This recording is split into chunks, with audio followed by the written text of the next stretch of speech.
அன்பு தமிழ் நெஞ்சங்களுக்கு வணக்கம். இந்த காணொளியில் நாம் தெரிந்து கொள்ள இருக்கின்ற தகவல் மூத்த குடி திரைப்படத்தின் திரை விமர்சனம். வாங்க நிகழ்ச்சிக்கு போவோம். மூத்தக்குடி என்கிற கிராமத்தில் வசிக்கும் KR விஜயாவின் குடும்பம் மிகவும் கட்டுப்பாடானது, குடிக்கு எதிரானது. அந்த கிராமத்தில் குடிக்கவோ சாராயம் காய்ச்சவோ அனுமதி கிடையாது. அதற்கு காரணம் KR விஜயாவின் குடும்பத்தினர் குலதெய்வம் கோவிலுக்கு சென்றபோது மருமகனும் டிரைவரும் குடித்துவிட்டு லாரி ஓட்டிய போது எதிரே வந்த லாரி மீது மோதியதால் இரு லாரியும் தீப்பிடித்து பல உயிர்கள் சாம்பலாகின.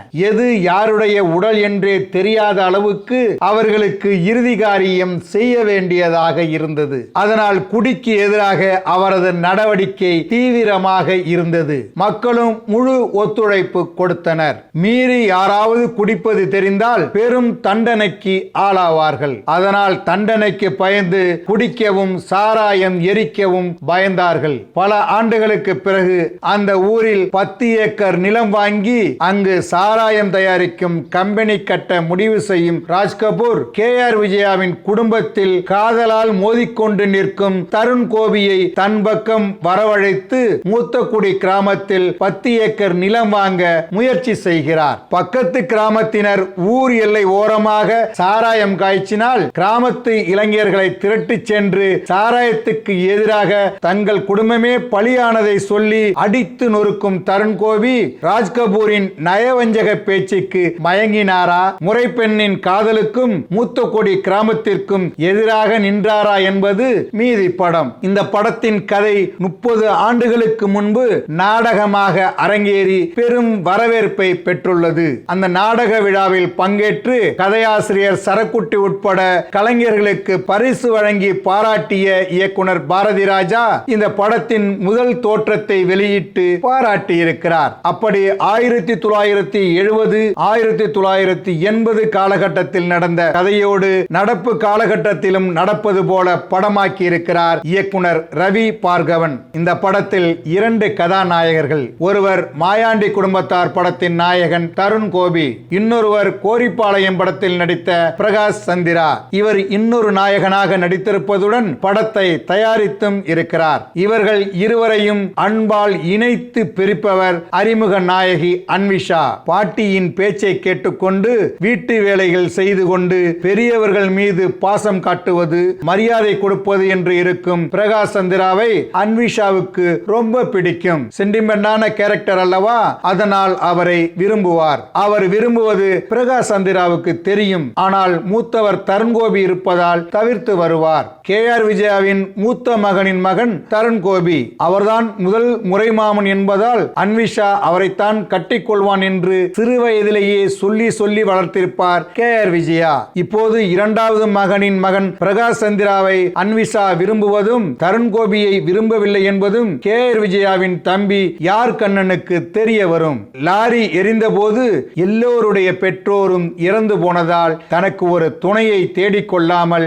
இந்த பிள்ளைகளை வளர்த்தவர் யார் கண்ணன். இப்போது பெண் ஒருவனை விரும்ப, அக்கா ஒருவனை விரும்ப வைக்க சிக்கலான சூழல் உருவானதே என்று கலங்கி போவார். அதனால் இவர்கள் மூவரிடமும் சுமூகமாக பேசி தீர்க்க முயற்சி செய்வார். ஆனால் காதலின் வழி சும்மா விடுமா?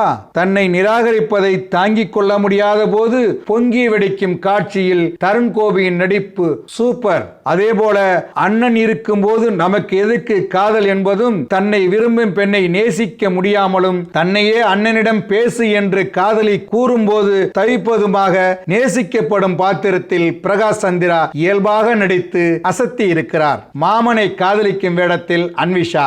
பிரகாஷ் சந்திரா என்று நினைத்துக் கொண்டு தருண் கோபியிடம் காதலை சொல்லுகின்ற காட்சியில் நல்ல பர்ஃபார்மன்ஸ் காட்டி நடித்திருக்கிறார். நீண்ட நாட்களுக்கு பிறகு KR விஜயாவை திரையில் காண முடிந்தது. கிராமத்தையே தனது பாசத்தால் கட்டி போடும் வேடம் சிறப்பாக செய்திருக்கிறார். அவரது தம்பியாக பழைய சோறு பாத்திரத்தில் யார் கண்ணன். கிட்டத்தட்ட இன்னொரு நாயகன் போல படம் முழுவதும் வந்து பாசம், நேசம், கோபம் என தனது திறமையை வெளிப்படுத்தி வெளிப்படுத்தியிருக்கிறார். மக்கள் வாழ்க்கை எப்படி போனால் என்ன என்று மக்களை போதைக்கு மாத்தணும், அதில் லாபம் பார்க்கணும் என்கிற கொள்கை உடையவராக வருகிறார் ராஜ் கபூர். ஆர் சுந்தரராஜனிடம் கடன் வாங்கிக் கொண்டு திருப்பி கொடுக்காமல் அலைய விடும் சிங்கம்புலி, அதற்காக பஞ்சாயத்து, இளையராஜா பாடல் என்று போக்கு காட்டும் காமெடி என படத்தில் நிறைய பேர் நடித்திருக்கிறார்கள். மதுரை அருகே உள்ள கிராமத்தில் நடப்பது போல இந்த படத்தின் கதை அமைந்திருக்கிறது. அங்கு சென்று நாம் நேரடியாக பார்ப்பது போல படமாக்கி இருக்கிறார் ஒளிப்பதிவாளர் ரவிசாமி. முன்பெல்லாம் சாராயம் காய்ச்சுவர்களை கண்டால் போலீஸ் துரத்தும், அடிக்கும், கைது செய்யும். மக்களும் அவர்களிடம் பேச பயப்படுவார்கள், ஒதுக்கி வைப்பார்கள். இப்போது அரசே டாஸ்மாக் கடையை திறந்து கூட்டம் அலைமோதும் போது அங்கு பாதுகாப்புக்கு போலீஸ் போடுகிற நிலை. இங்கே ஒரு கிராமமே மதுவை புறக்கணிக்கும் போது அங்கு மதுக்கடை திறக்க வேண்டாம் என்று ஒரு எழுத்தாளர் போராட்டம் தொடங்குகிறார். போராட்டத்திற்கு போலீஸ் அனுமதி மறுத்தாலும் நீதிமன்றம் அனுமதி வழங்குகிறது, பாதுகாப்பு கொடுக்க சொல்கிறது. இப்படித்தான் படம் தொடங்குகிறது. அதன் பிறகு மூத்த குடி கிராமத்தினர் எப்படி இந்த குடியை வெறுத்தார்கள் என்று கதை பிளாஷ்பேக்கு செல்கிறது. கிட்டத்தட்ட ஒரு உண்மை கதையை எடுத்துக்கொண்டு அதை சுவாரஸ்யமான காட்சிகளோடு இயல்பான படமாக இந்த படத்தை கொடுத்திருக்கிறார் இயக்குனர் ரவி பார்கவன். இந்த படம் ஒரு அனுபவமாகவும் அமைந்திருக்கிறது. என்ன நேயர்களே, மூத்த குடி திரைப்படத்தின் திரை விமர்சனத்தை தெரிந்து கொண்டீர்களா? சரி, தமிழ் வலைக்காட்சியை தொடர்ந்து பாருங்கள். தமிழ் வலைக்காட்சியை லைக் பண்ணுங்க, ஷேர் பண்ணுங்க, கமெண்ட் பண்ணுங்க. தமிழ் வலைக்காட்சியின் புதிய அப்டேட்டுகள் உடனுக்குடன் உங்களுக்கு தெரிய வர அருகில் உள்ள பெல் பட்டனை மறக்காமல் அமுக்குங்க. கலை இலக்கியம் யாவும் மக்களுக்கு.